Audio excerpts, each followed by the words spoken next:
Esther Bowers, Director of Practice Management at Honigman, and a member of the LVN's Education Committee. Our committee is comprised of 15 individuals who have been working for months to develop a slate of 2021 educational offerings for LVN members. We are focusing the content on 3 educational tracks, the first being innovation, the second of LPM and pricing, and the third is beyond the technical. Oh, Tom, I believe you're muted. Pardon me. Hi, Tom Jones, founder and CEO at Iridium Technology, and I'm also a member of the LVN Education Committee. Before we introduce you to the program and its panelists, let me say a few words about the organization that brings this content to you. The Legal Value Network is a growing community of more than 800 business of law professionals. LVN's board and numerous volunteers are all working together to bring its members curated content by the way of webinar, the Counsel of Luminaries series, and a monthly e-newsletter. It's Off the Clock podcast and recently published Legal Pricing and Practice Management Survey. LVN is also providing ways for this community to engage with one another through its roundtable programs, Women's Initiative Forum, and of course, its annual conference is set for October 6th through 8th, 2021. I will be there and I hope that you will also. If you're not yet an LVN member, visit legalvaluenetwork.com and select Become a Member tab and sign up today to ensure that you continue to enjoy all the offerings. And be sure to follow LVN on LinkedIn and Twitter. A couple quick housekeeping items.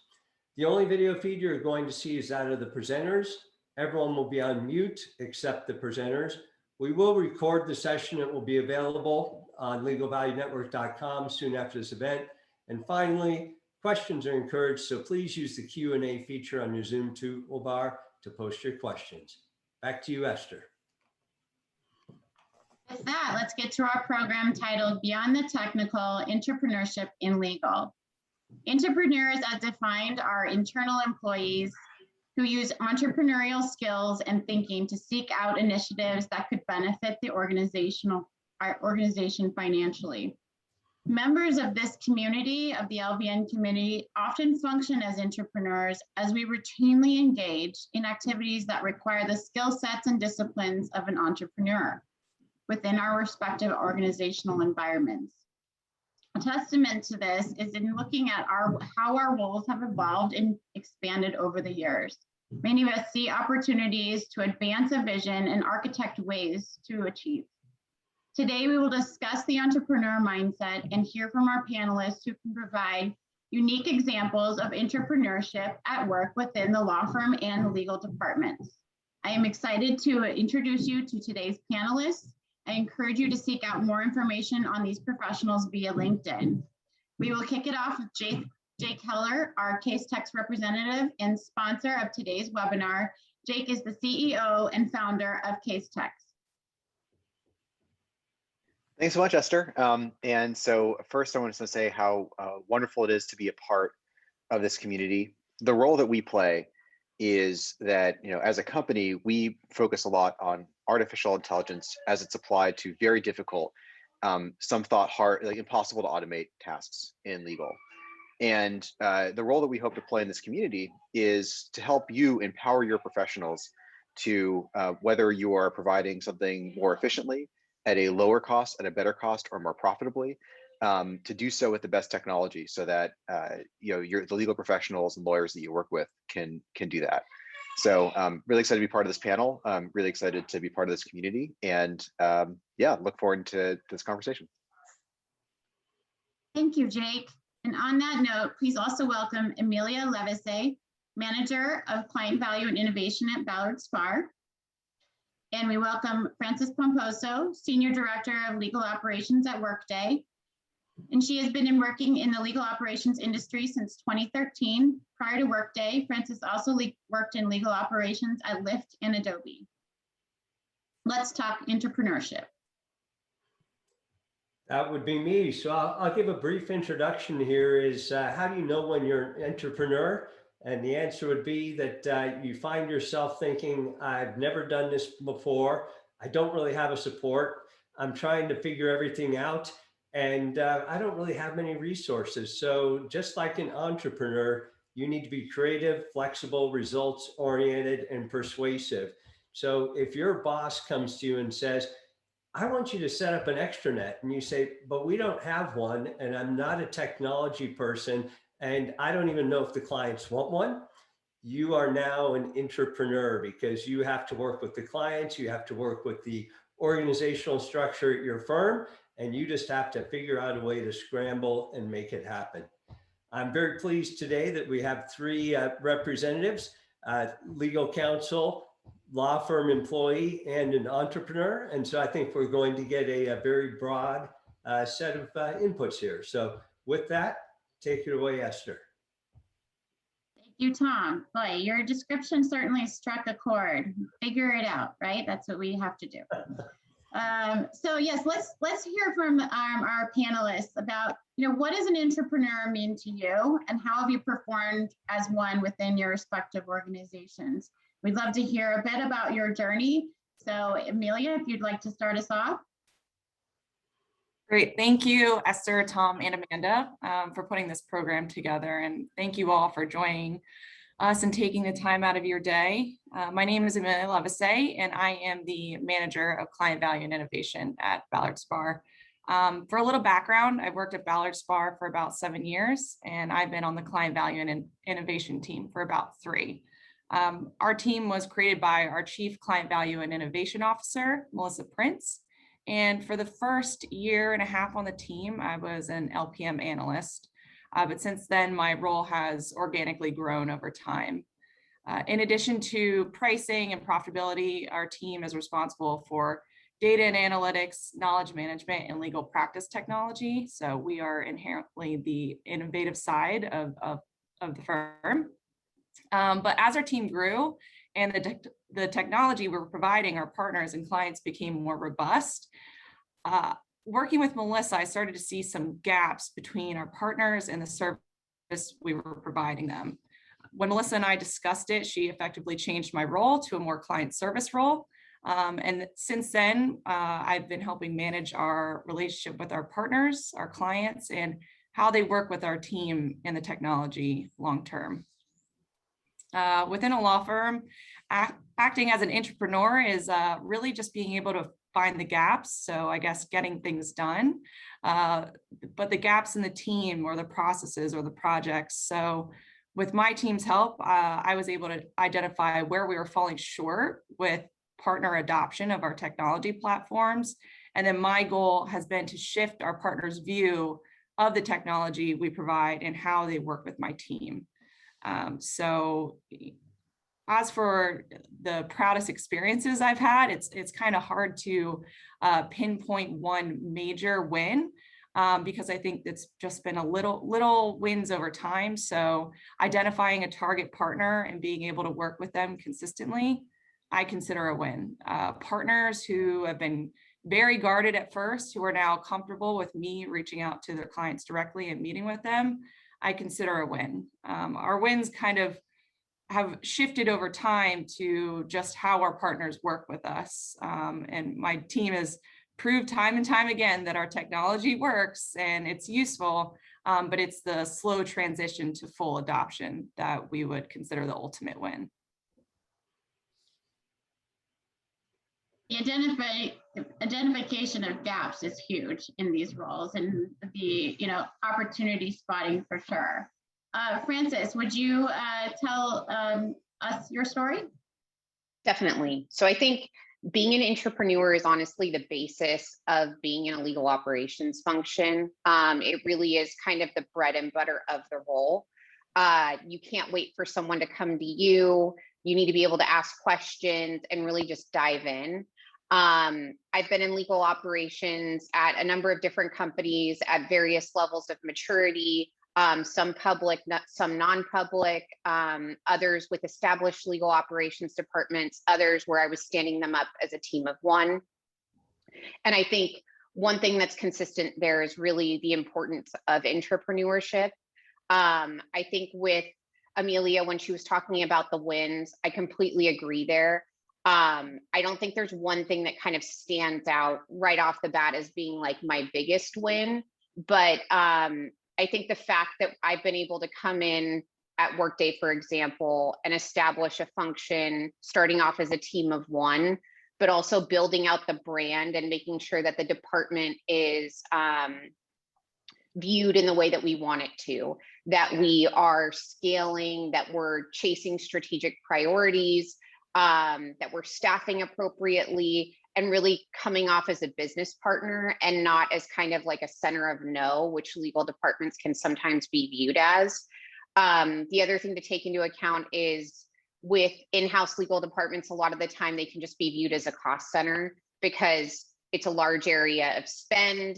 It's not like you're releasing products and code, you're really supporting the business. So the fact that we've been able to get really great metrics, brand ourselves as kind of like a white glove service for the company, we're business partners, and then acting as chief of staff to the general counsel, it really is just every day kind of focusing on being an intrapreneur. How can I drive change? What are the areas where we can be most effective?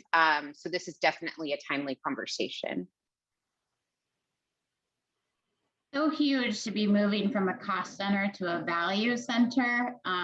That's enormous, I'm sure. Jake, you are an entrepreneur, excuse me. But many of the skills that you've used in your journey are analogous to many of the things that we're talking about as entrepreneurs. Would you mind providing your story? Yeah, really happy to. And I think that the kind of common linkage here is starting something new and trying to get something off the ground. And to piggyback off something that Emilia said, it's about identifying gaps. When you're in an organization as an entrepreneur, the gaps you're identifying are kind of needs within the organization. And when you're an entrepreneur, you're oftentimes identifying gaps in the market or needs in other organizations that need to be filled. And so we've been running Casetext. I'm running Casetext for the last 8 years. And over that period of time, the very beginning of that, what we saw was, and I'm a former, practicing litigator at Ropes and Gray. And what I saw, what my co-founder saw at Simpson Thacher and Quinn and Manuel, where they came from, and a pretty, I think, common theme across legal is, especially for a lot of folks, you spend a lot of time hitting yourself head against the wall, doing the same thing over and over again, trying to find the same information, trying to do the same kind of process. Everything feels like it takes 10 times longer than it should. And before being a lawyer, I was a programmer since I was a kid. And for the longest time, what I saw was that the pace of technology change outside of law was happening a lot faster than the pace of change within law. And that there were a lot of opportunities to apply the state of the art and cutting edge technologies that I was really accustomed to using and building outside of legal to the kinds of things I was doing as a young litigation associate. And I had so many experiences where somebody, a well-meaning person with a library or knowledge management would tell me I'm researching too much, or I'm spending too much time, trying to service this client who is otherwise in a flat fee billing arrangement. We were part of the Pfizer, value network that I don't think is in operation anymore after the GCs changed. But it was a weird incentive structure to be operating under an alternative fee or flat fee billing arrangement. And still trying to provide the highest level of client service possible, which it's a challenge that a lot of folks in this network deal with. And the way that impacts you as an associate is you're caught in this weird place between, do I do a ton of work and feel like I'm doing great work for our biggest client, or do I pull it back because you're supposed to be pencils down at this point, right? And I think you end up in these very difficult and awkward situations that only really technology can solve. And so that's where we started identifying that gap in the market, and have been working to make practice efficiency technology ever since then. I'll just add that one common theme that we heard there is that this is a long journey. And I think it is very important to celebrate your small wins. So you can't say, hey, I'm going to feel great when, all 198 partners are using my stuff. You got to say, man, I got partner number 10 and she is so excited about this. Or I just, so you got to celebrate those small victories and keep your enthusiasm up. That is so true. When we started Casetext, the investors at the very beginning, said, hey, just so you understand, you're signing up for a 10 to 20 year journey. I was like, that's impossible. I've never done anything for 10 to 20 years my entire life. And now 8 years in, I'm like, yep, it's at least a 20-year journey to make something that's large and successful. It's like football, it's a game of inches. And I'm sure it's the same within law firms. I don't envy folks who are trying to push change within law firms, seeing, I think there are natural challenges within law firms and legal departments that Emilia and Francis have figured out how to push through, which is amazing. But there are natural challenges working within those environments. And I totally agree with Tom, you have to celebrate those small wins. Sounds like resiliency seems to be a theme here as well. And it sounds like when you're in legal, that's a key characteristic of the sorts of behaviors we have to exercise. In thinking about similar behaviors and characteristics of an entrepreneur, what resonates with you most and why? Basically, what has made you successful? Jake? Sure. I mean, I think that there are kind of two stages to any entrepreneurial or intrapreneurial effort.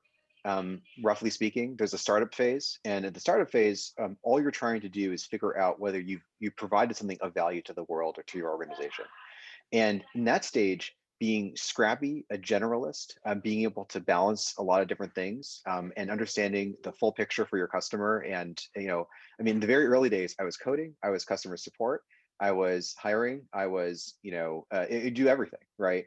And as soon as basically you found that something worked, so the first skill I would say, the first skill set, or the first really important thing is to be the kind of maniacally focused on making sure you build something that people really want, and really nothing else. And you're not thinking about scaling up or process or really much. I mean, maybe a little bit different than a law firm environment, frankly. But for the entrepreneurial environment, you're not thinking about many of those other things. You're just making sure that you build something that people really want as fast as possible, and frankly, conserving cash while you're doing that. And then that flips as soon as you found something that people really want. And I found that it's around when the organization hits around 25 people or $10 million in revenue. Once you found that that's something that people really, really want, everything changes to scale. And all of a sudden you're hiring executives, and those executives are going to take on major tasks like marketing or sales or finance, or product. You as the original intrapreneur, step back and become more and more of a management role as opposed to the hand in the day-to-day operations kind of person. And it's a really weird culture shift. But the second big skill of any entrepreneur, and I believe also of entrepreneurs, is being able to make that transition from being the scrappy, do everything yourself, team of one kind of startup to somebody who's proven value. There's a lot of demand there. You want to scale it up, and then all of a sudden your role shifts entirely. I'm actually curious to hear from Francis and Emilia if it's a similar circumstance within the organization, within an organization. But I've definitely found that, broadly speaking, that's been an interesting and sometimes tough journey for the person who starts something from scratch and has to kind of make that transition to something that scales. Going off of what Jake mentioned, show value, to make sure you're building something that shows value.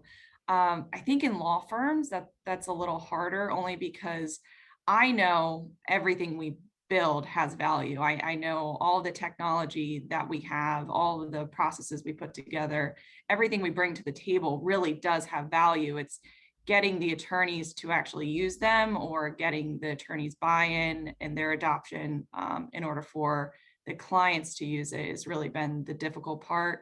I think that identifying gaps has been kind of a theme so far. So for me, it's really listening to the attorneys and the clients' concerns, gathering all the different requirements and working through them with the larger team, and then really learning to read between the lines. That's been increasingly helpful and has created a lot of success for our partnerships with the firm attorneys and clients. So at the start of any project, understanding that there will be a missing piece, I think that's part of being an entrepreneur at a firm. Just knowing that there's going to be a missing piece and trying to find what that is, and working with the partners and earning their trust has been a big hurdle as well for some. As soon as you have trust, it's kind of easier to bring them over to our side. So they'll know that what we're providing is valuable. They'll know that we're there for them. But really it's just identifying the missing gap, the missing item that'll bring them over to our side. I completely agree. I think with being in a law firm and an in-house environment, there are a lot of similarities. So I think building trust and credibility right off the bat is huge. If you don't have that, there's always going to be a barrier to entry, whether that's you not being kept in the loop about what's going on generally in the department. It could be people not coming to you with issues that you are there to help fix. But also it's just about the transparent sharing and communication that really is required. And in order to be able to get to that point, you have to establish trust and credibility. I think that when you're thinking about like behaviors and characteristics that most resonate with me and have made me able to be successful in the role, I think being a self-starter is huge. Being inquisitive, not having an ego, and really having a thick skin, especially there's a dynamic that you kind of have to take into account occasionally, not in all places, but I'm not an attorney. I have an MBA, and I think a lot of the times there can be kind of a view that if you're not an attorney, you're less than. So there's also just like an additional barrier or just kind of extra selling that you have to do in proving yourself if you're coming in without a JD. I also think you have to be able to take feedback in stride and really not only take the time to understand the feedback, but also not let it get under your skin. You really have to view feedback as a gift, whether it's on a project, whether it's about how you're appearing. People that are giving you feedback are honestly doing you a service. And I think being able to like pivot quickly and accommodate feedback really shows credibility quickly. Everybody on this panel, I think, is in a really unique role and has to kind of wear a number of different hats. I really appreciated what Jake was saying about being able to kind of transition once you get to a point and not being in the weeds as much. One distinction that I think is kind of key with an in-house legal ops role is you really never get out of the weeds. It's more about like being able to like wear different hats. So I'm in the weeds. I still like fill in for my team when they're on vacation and code templates and push them into production in Aptus. I still like act as a PM when needed and like take notes and schedule meetings. Like I don't have an admin. I manage a team of 6 people. And then I also have to be able to wear the hat of like driving strategic initiatives and meeting with executives at our company. So I think it's great to hear those different perspectives, but I think it's different depending on like if you're in-house, if you truly are an entrepreneur, or in a law firm. I think there's a little bit of differences there. I'll say as an entrepreneur, a lot of what you guys said just resonated with me. I loved Greg's phrase, maniacally focused. It's to wake up in the morning thinking, what can I do to build this company or deliver this project? Nothing is going to stop me. Every problem has a solution is my personal motto. And, if there's a barrier in there, I'm going over it or under it or around it or through it, but I am going to deliver this project. I would say one other thing is the intrapreneurial personality. We love to get some feedback and occasional positive feedback. We want to do better, but if you have someone within your company who is running a tough project, just to say to them, wow, Francis, that really helped me, or Emilia, that was such great results, or I loved your presentation. That is the fuel that keeps us going. Yeah, Tom, and that trust factor, right? That continues relationship building towards a trusting relationship has people wanting to work with you and wanting to remain engaged and excited about where things are going. This is all amazing. So Emilia, you kind of touched on this a bit, But what would you say is your biggest challenge for dealing with the law firm immune system, meaning kind of that comfort level with the way things have been done for a long time that has made them successful? How have you handled that challenge and overcome? So Francis actually mentioned something which I thought is perfect for this. Like, feedback is a gift. I love that. And also not taking any feedback personally, but really focusing on the business need. So in a law firm, it can be challenging to get the partner's feedback. It can be challenging to get time on their calendar. It can be challenging for them to read or respond to an email, or just read the email fully. So really getting true feedback from them and then following up on that feedback and letting them know that you heard them and you've implemented their changes or reasons why. I think that is a challenge that you can easily overcome and then build on to the trust. So I think it's kind of a life cycle. But law firms are inherently risk adverse. So innovation is kind of scary. Technology is kind of scary. Machines are going to take over, and they're going to take over a little bit of that, what was what you would need basic attorneys for. And learning how to innovate in a law firm is challenging, but as a plug to Melissa, our Chief Client Value and Innovation Officer, she encourages us to fail fast. So if a project we're working on isn't really going the way we wanted, or we're working on a report that we've developed and it's useful, but just not exactly what we thought it would be, she encourages us to let it go, try to readjust, and move on. So in my role, sometimes technology is really the shiny new object for some partners, and they reach out and we'll develop something, we'll put some items together for them, and then the project ends up going stale.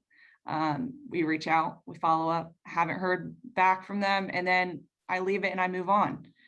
There have been times where attorneys want to pick it up down the road, but until then, my team reprioritizes. And I understand the partner's priorities. They might not always be adding technology to their client relationship. It just seemed like it was a good idea in that moment. And instead of forcing it, I focus my efforts on partners who are willing to give us their time. And that has been a challenge. That's been a challenge to, give up on projects that you put a lot of time and effort in, and then just kind of being like, okay, it worked for a little bit, but now we have to move on to the next thing. So really failing fast when you start to develop, whether it's technology or new reporting. I think that's really important. In the similar vein, Jake, can you tell us about some of the challenges and roadblocks you've encountered during your experience? Yeah, absolutely. I mean, I think it is definitely true that people who are making $1 million a year or thereabouts, doing exactly what they've been doing for the last 10 or 15 or 20 years, getting them to change the way they work and the way that they do things is going to be inherently challenging. And another way of looking at that is for some of those people, there isn't a real pain, right? And therefore, when you're coming to them with a solution, whether it be from within the law firm, within the organization, or from outside, you're not speaking to something that they would want to spend a ton of time fixing or improving. And so I think the first and most important thing is to really understand where there is either pain or opportunity. And so, whether that be I'm getting pressure from our clients to be more efficient and effective, or we no longer can bill certain types of activities, so why are we spending so much time doing them? Or I want to recruit the best legal talent, and I feel like if they're going to be doing grunt work for the first 3 or 4 years, they're not going to be really happy here. But if we adopt the latest technology, we recruit better talent, right? So first of all, it's about speaking, listening to them, definitely taking feedback, and speaking to the folks that you're trying to persuade to come on the journey with you, to figure out if there is a pain, and if there is a pain, whether or not the kinds of solutions you're providing to them can solve for that pain, right? Which is an essential piece of kind of that first step of any startup experience, whether it be entrepreneurial, which is confirming that you're building something that has so-called product market fit, which I think also applies within an organization of whether or not the thing you're providing to them fits, fits their need. And you'll kind of know it in a sense. This almost never happened in law. It happens sometimes when people are kind of like banging your door to get it, as opposed to you having to push it out, right? Because you've touched a nerve. You are in a place where you are speaking to a real need. And then after you've found that kind of need, really making sure that the product or solution carries all the way through to really solve that problem. And what I found to be really important from the outside is once we've tapped into, and all those needs that I listed are the kinds of things that we've seen commonly brought up when thinking about artificial intelligence technology, right? You're definitely not going to come in and say, wouldn't you love to replace your job with artificial intelligence? Like, no, why would I want that? I make $1 million a year. Instead, and the true reality is artificial intelligence isn't going to be replacing anybody's job, at least in our lifetimes, in my opinion, right? They're just going to do things to make people dramatically more efficient and effective and do less grunt work and more interesting work. And finding the moments at which, and the people for which there are kind of real need is, and kind of building products for that, and then taking their feedback and iterating what you're doing, exactly as Emilia was saying. We actually have a saying, or a company value within the company called kill it or kill it, which is to say that either we're doing something that is extremely good, i.e. killing it in Silicon Valley lingo, right? Like doing something that is extremely good, or we're not doing it at all. And I really recommend that folks kind of adopt that philosophy. It's very hard because it's very hard to let go of something that you've put time and money and effort and you really believe in. But sometimes it's important to just let go and really double down and focus on things that are very much working. The last thing I'll say is, in some ways, I would think about this like a marketing challenge, which is to say that the discipline of marketing is about persuading people that their inherent or already felt kind of pains and needs is a match for your product, right? And there are so many great books and articles and so on that you can read and think, if you tackle it within your organization like a marketing problem. Like Frances was talking about branding, her part of the organization is a white glove service. That is genius, right? That is a genius marketing move within her organization that up-leveled the status of that of her organization and put her organization in a place to really provide a lot of service. So branding is something you can read a lot about. There's this fascinating book that may apply very well within for entrepreneurs, and just to kind of draw out the analogy, because it's really not about this. It's an older book called Crossing the Chasm that came out in the early 90s. And it's a book that basically describes how a lot of different people have different kind of personalities when it comes to technology. Draw kind of a bell curve. A lot of people, very few people are these kind of innovators and early adopters, the kinds of people who really want new technology. And then there's this kind of like big gap that you draw in this bell curve. And then the rest of the people are kind of later adopters, people who are going to be more conservative buyers or users of technology. Within law firms, that same bell curve applies, where you have some partners, I'm sure you've come across them all, who love new technology, really interested in the latest thing, read an article, an ABA journal, and are probably beating down Emilia's door, or within the organization coming to France and saying, hey, we need to get this latest and greatest new technology. And those represent the minority. But the book describes basically a process through which you can go through to get something adopted. And again, he's talking about selling a product, but I think it works just as well internally, where you go from leveraging that early momentum with the first few partners, the first few people within an organization who are really excited about it, to kind of what so-called mass market adoption. And that's just one of many marketing books that, for people who are seriously interested in taking this on, I recommend them, kind of like, even though you never thought of yourself as a marketer, it's one of the essential skills of an entrepreneur that I overlooked, frankly, for many years. I was like, marketing, whatever, just make a great product, not the way it works. Strongly recommend reading books like that and really getting in touch with that side of things. And I think that will help connect what you do to the people who you're trying to persuade to use it. Yeah, that's an interesting, just understanding readiness and then meeting people where they are. That's one of the things that I adopt within when we're trying to engage in change management, is understanding where they are and how our solution meets them and how to position it for their respective needs. Frances, I'm sure you've had a number of different unexpected challenges and roadblocks. Give us an example of some of the things that you've encountered. So I think working in a legal department, they can range just from like really extreme, like high risk things regarding just what's going on with the business, but they can also be like very relationship and situational based issues that are coming up. One of the biggest projects and honestly most kind of polarizing that I've ever been assigned, and it was really early on in my career, was at Adobe. I was fairly junior and I got assigned to redesign our entire floor for the legal department and move everyone from dedicated offices to open floor plan. You can imagine that it was not well received. And I basically was the Grim Reaper that had to come around and tell very senior attorneys that their corner offices that they had were being taken away. So a big part about challenges and roadblocks really is this marketing piece. Like that's the one thing that's going to be like tried and true regardless of what's going on, because you really have to spin it and tell them what's in it for them. If you're not doing that, then their reactions and them blowing you off are honestly 100% warranted, because you're communicating to them, telling them to change something that they're doing that has worked for them, but you're not giving them any semblance of like why you're asking them to do it or what the benefit is to them. And of course, there's going to be different situations there depending on what's going on. But I think being in an entrepreneurial role, you kind of have to frame everything in that way, or you're going to just hit a roadblock no matter what. And I think there's a number of different ways that you can kind of go about like getting buy-in.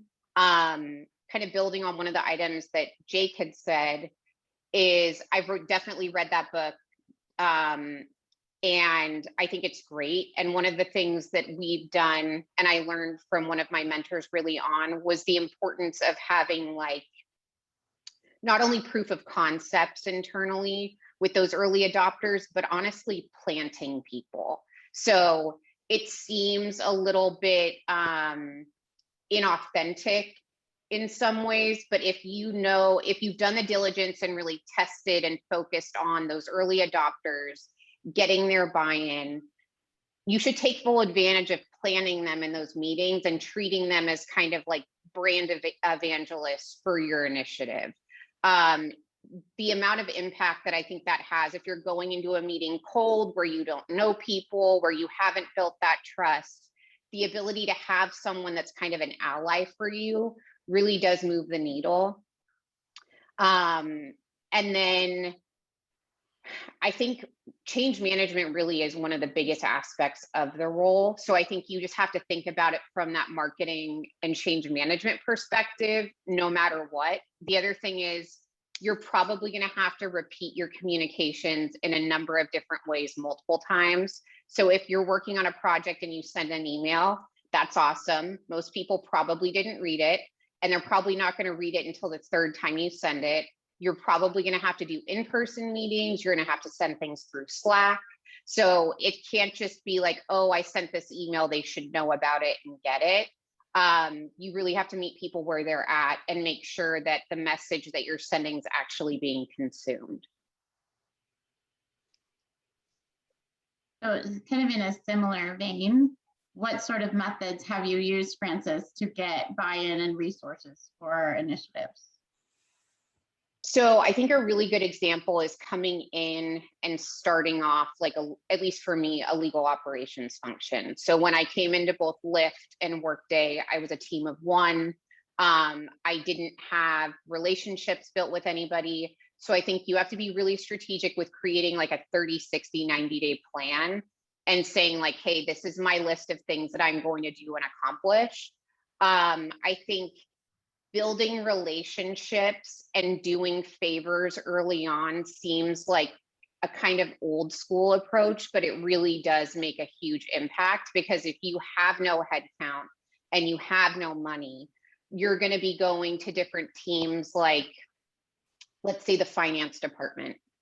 If I can do something as a solid for them early on, or just show that like I'm responsive and a business partner and I'm willing to be a guinea pig on any of their projects, it's much more likely that when I need them later on and I really have nothing to offer, that they're going to help me. The other thing is it's really important to track metrics an impact, even if it is super marginal and you think it's not a big deal, like being able to have a project tracker to show like, hey, in the first 30, 60, 90 days, this is what I've done. If you blow that off, and at the end of the time where you're doing these like fact finding and like relationship building and trying to build your credibility in your team, if you don't have anything to show for it that's like data driven and actionable, you're not going to get budget or headcount. So I think you have to be thinking about it from the perspective of, okay, how am I going to sell this later on? Or how can I measure impact? And you don't have to like install like a metrics tracking system. You can like get out smart sheets or an Excel spreadsheet or a Google Doc and be able to show like, maybe you do customer satisfaction 6 months in to show like, hey, we've really made a meaningful impact. We've supported these number of projects and gained this level of efficiency. So, I mean, even just small metrics make a difference.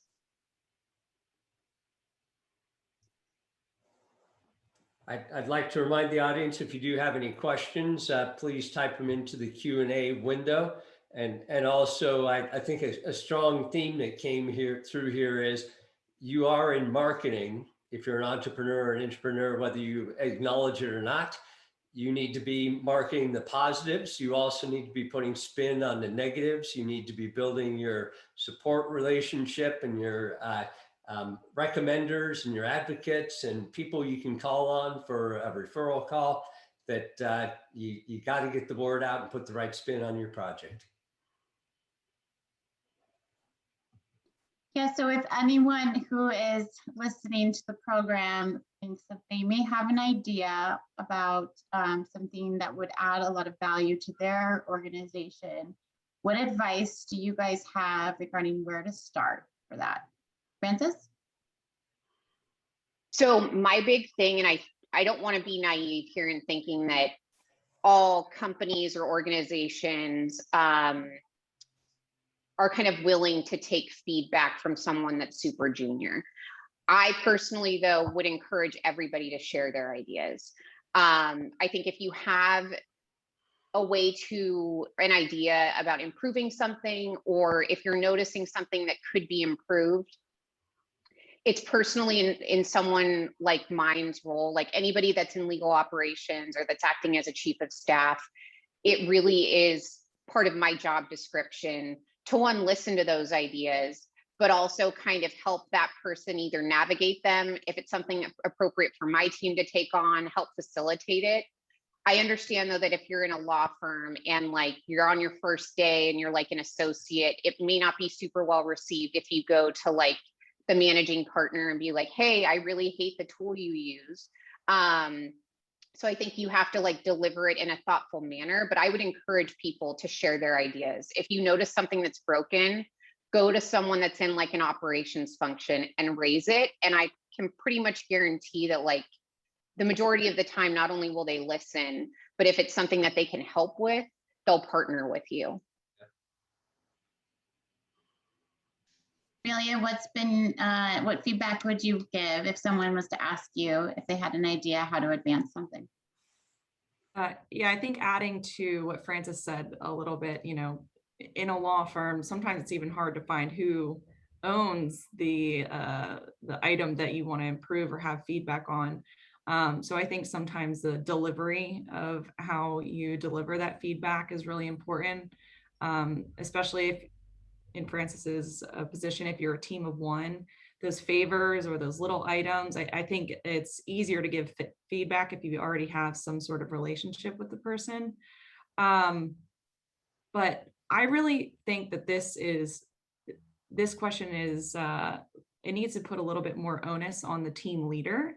I think especially now, since we're in a more virtual environment and we don't have as close a contact as we once did with our teams, for the leaders to create an environment where their team members feel like they're able to come to the table with ideas. I give kudos to Melissa constantly because she is a very innovative and uplifting leader. I don't feel any barrier to share any ideas with the team because that's what we constantly do.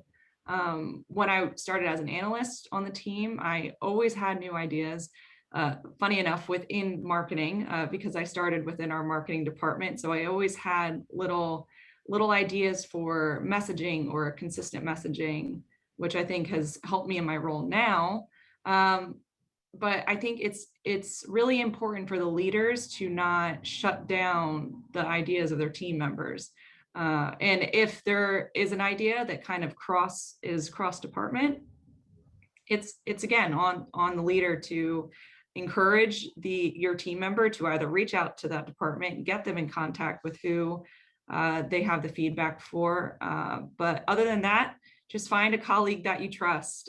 Find a colleague that you trust who would give you, that you value their opinion, and then carve out a little bit of time to make that idea a little bit better, dedicate a little bit of time to outline what your feedback would be, and then work through it.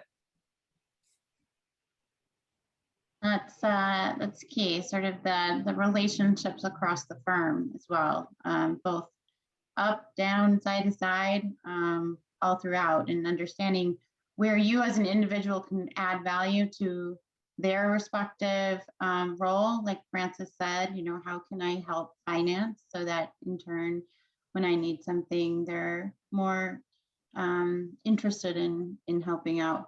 I've seen that in my experience as well, is looking for most organizations are actually just looking for someone to do it. They probably already either know the problem exists but just don't have the time or the necessary resources to dedicate it to it. But if someone is showing initiative to take that on themselves and there's a desire to solve that problem, I think in large part that's been met with a lot of support and enthusiasm.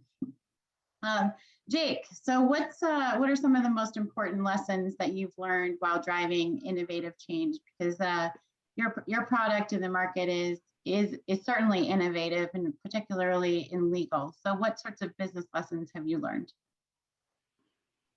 I mean, there's so many, and I think Tom would. I think probably everybody would agree with this. It's just like you learn a lot of these lessons the hard way, and I'm trying to think if there are any like big ones that I can distill down that be useful broadly to this group. But I think some of them are. Some of these might sound very obvious, but and so maybe these only apply to me. Maybe everybody else already knew these, but I had to learn some of these the hard way. One lesson here is in every organization, let's start with like just companies, there's almost always like a VP of sales, a VP of marketing, VP of finance or CFO. There are all these roles, and it's very appealing when you're starting something new to think, we don't need any of this. We're gonna do things differently and new and interesting. For example, thinking you have such a great product, you don't need marketing or sales. Thinking about that you have such a, things are just so stable within the company, you don't need HR, et cetera.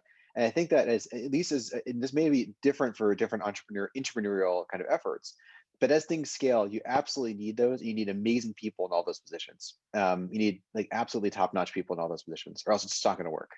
And so so maybe the broader lesson here is that there are some things that all successful organizations do, and just make sure that you also don't shirk any of those responsibilities. They're all necessary parts of every single, cash flow, finance, HR, marketing, sales, product are all things that basically any organization needs to at least some degree. The second thing is that there are maybe the most important skill that one can develop when running an organization like this, at least in my opinion, is empathy and listening. And you'll get so far by just sitting down and listening and hearing out, really what's at the heart of your customer's main concern. What is the real problem they're trying to solve? And again, a customer, if you're an entrepreneur, might be a partner at a law firm, or might be other parts of an organization within a legal office. So you'll learn a lot about the pain points, which helps you fashion a better product. You'll hear a lot about how they use your product, which may be kind of revelatory. There are so many times where we thought the big innovation was over here, but actually everybody is using this tiny little piece over here, and that's the real value. And it's so tempting to be kind of vision driven and be like, no, I'm right. This is the real thing. And the reality is that, it's kind of a very American kind of phrase, but the customer is always right. Really, if you want to have a good business or a good entrepreneurial effort or project, the customer is always right. And they might look at a new technology the firm's adopting and say 98% of this is totally useless to me, but this one analytics piece or this one piece over here, I'm going to use this every single day. And then double down on that, and see if you can find maybe even a better product out there that helps you do this one little piece better. And you'll, maybe the third thing here that goes along with listening is you almost never really learn what people want until you try, until you get it out there. And so I always encourage all of my teams to get something that is good, because it has to be good in order for lawyers to want to use it, but don't make perfect the enemy of the good, right? Get something out there, get it in the hands of people, get them using it. And that starts that feedback cycle, and that starts that process. If you try to make something perfect, you might spend a year trying to make the perfect thing, put it in somebody's hands, and all they care about is the thing in the bottom left of the screen that does this one little thing that you could have been developing the whole year. And time again, what we found is that putting something out, in market, and again with an entrepreneurial kind of thing, it might just be with a few people as a pilot. It might be rolling out the technology in one practice area. It might be all kinds of things. But we have found that getting something in market and getting people to use it, and getting people even maybe in a private kind of beta session to use it and play with it and really listening is the most important piece. And I'd encourage everybody to kind of ask themselves the tough question of, okay, yes, the big vision here, the big, kind of sexy technology here is A, B, and C, but what is the kind of the core value? What is the minimally viable product? It's another kind of Silicon Valley lingo term for just what's like the simplest thing I can do, fastest, that still delivers the value in a real way, that can enable me to get kind of real feedback and real value and start iterating off of that. And there's so many. We have a product called Compose that helps people write briefs. And essentially, what you do is you say, I am a lawyer in the Northern District of California working on a Title VII motion for summary judgment, and it lays out all the arguments and all the legal standards and all of the cases you can cite for it, and you kind of drag and drop them into a brief as you put it together to put together the shell of a legal brief. And it's been one of our most widely adopted products. Within that, as almost like a tuck away, we invented this new type of AI searching, where you can just write a sentence and it just finds case law for you based on that sentence, as opposed to kind of a Boolean query. And that little piece of it ended up becoming so well used and so liked that we had to spin it out to its own separate product and develop a whole new product line around it. We were totally unexpected. I mean, we should have in retrospect figured that out, but it was totally unexpected that would be the people sometimes open up Compose, skip over all the steps of setting up the motion and stuff, and just start typing in sentences to get their search results, right? And had we not gone that product out fast, we never would have seen that and known to develop parallel search, the search technology into its own thing. And I think you're going to find that kind of experience over and over again if you move fast and learn and listen. I'll say all those comments resonate with me. And getting back to the prior question, if you have an idea, if one of my employees or team members comes to me and says, hey, our CRM is horrible, that doesn't help me at all. If they say, hey, our CRM is horrible, and I worked with HubSpot in my last company, and that's actually pretty good, that's a little better.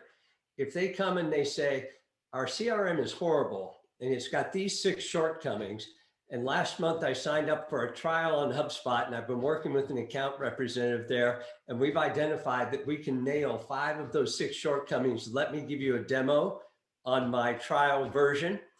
That's the person who gets to run the project and has my admiration, respect, pay raises, and everything else. That's a wonderful example, Tom. I love that.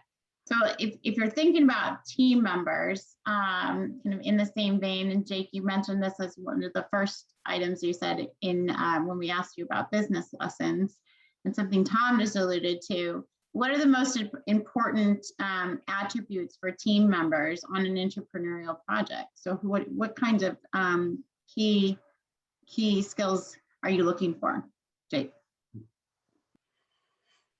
I actually think it really depends. You know, I said earlier that this kind of moment where you go from startup to scale up, and to Francis's point, you know, you might be at a size of organization where you do have to wear all the hats, even as a CLO of a large, you know, in-house operation. You might still never really fully get to the kind of scale that outside organizations or the organization you're within gets to. So this might only apply to some degree, but you know, the startup phase, you're looking for scrappy generalists who, exactly as Tom said, are problem-solving go-getters. Who, frankly, I think you want those people forever. Those people are precious, and you'll always want those kinds of people.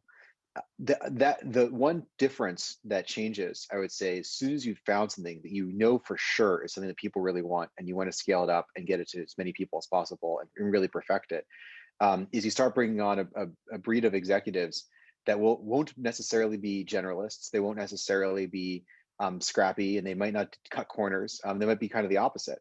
They might establish processes, and you know, or their skill sets might be things like being able to hire 10 or 15 people who are A+, being able to manage extremely well, being able to have a metric that they can identify, know, and manage towards, right? Being able to work with other executives extremely well as part of an executive team and help you run the business, and be a thought partner as the, you know, original entrepreneur kind of transitions to more of like a more and more into leadership and less of a customer success and support and coding and everything else kind of role. You know, you start to need that kind of support, because you can't do it all. And so I think that there's, you know, I'd say for the vast majority of entrepreneurial efforts, for the very long time, for me, it was almost 6.5, 7 years. The thing that I needed the most were scrappy generalists who were smart, can do it all, who will work hard, find the solutions, be solution oriented, and really care about the mission and vision, because otherwise they're not going to join this like fledgling effort. They're going to go work at Google or go, you know, go be part of the larger organization or do something a little less risky. You want those kind of risk-taking people, but that changes at a certain point for many organizations as soon as it gets to a certain size, and choosing that, kind of leaning into like being okay with that shift is actually very hard for a lot of entrepreneurial mindseted people, including myself. But it's a very important kind of like growing up moment that I think all organizations have to go through, and has really benefited us. Francis, when you came in at Workday, you said you were a team of 1, and you now have a team of 6 people that you run. What are the key attributes that you've looked for as you've built that team, both at Workday and before? So I think the big thing is really, as you're building out a team, I think you can be a little bit more focused on getting specific skill sets. I think Jake is spot on in saying that, like, initially, if you're hiring your first person, you're really going to be able to make the most impact if you have someone that is just kind of a scrappy generalist, because no matter what's thrown at you, they're going to be able to kind of just take the challenge in front of them and roll with it, which I think is really key. As you build out, though, you're able to kind of hone in a little bit more on specific skill sets. So if you need to hire someone in knowledge management, you can obviously go for skills in that area. Or if you're building out your outside counsel program, you obviously want to go with someone that has background in that area or background in implementing tools, or like we brought someone onto our team recently that's a project manager. So those are all very specific skill sets, but that's once you have like one hire, you're able to get to kind of move to the place where you're hiring for niche needs and not really as a generalist. But I do think the first hire should be a generalist. They should be scrappy. I also think that what Jake was saying about empathy is huge.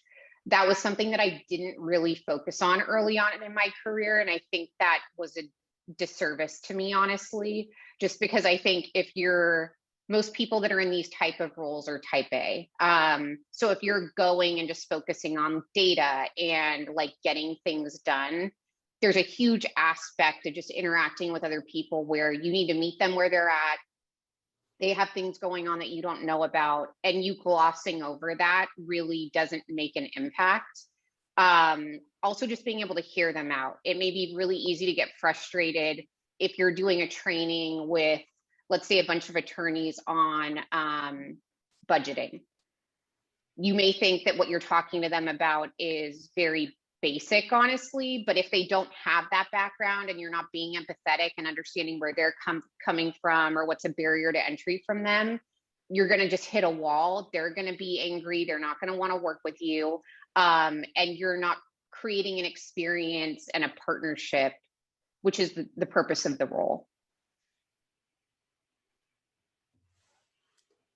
Very good. Well, we have reached the top of the hour, so we're going to wrap it up here. And thank you once again to our speakers, Jake, Emilia, and Francis. Very informative and well done.